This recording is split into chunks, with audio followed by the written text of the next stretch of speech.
বদি কেমন আছো? শুক্লি বদিনি আয়ো আয়ো আয়ো। তোমরা ভাই দায়া বললাম আজকে আটতে আটতে। আচ্ছা আয়ো আয়ো বো বো। হ্যাঁ হ্যাঁ বমু বমু।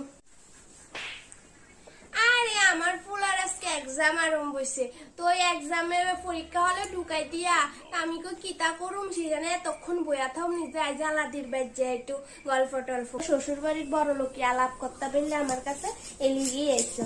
আমি বুঝি না বুঝি। বাবা তুমি এর কিতা কাটতাছো?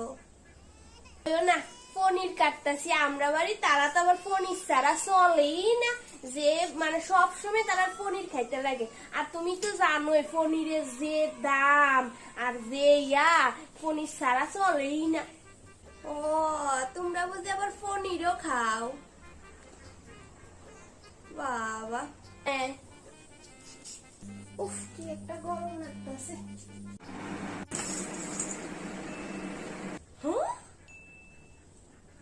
ঢকমার তো জাগা ফানা প্রতিদিন বলে পনির খা, এনে ইয়া দিয়া কাগজের টুকরা দিয়ে সেরা ইয়া করে আমার লগে ঢকমা।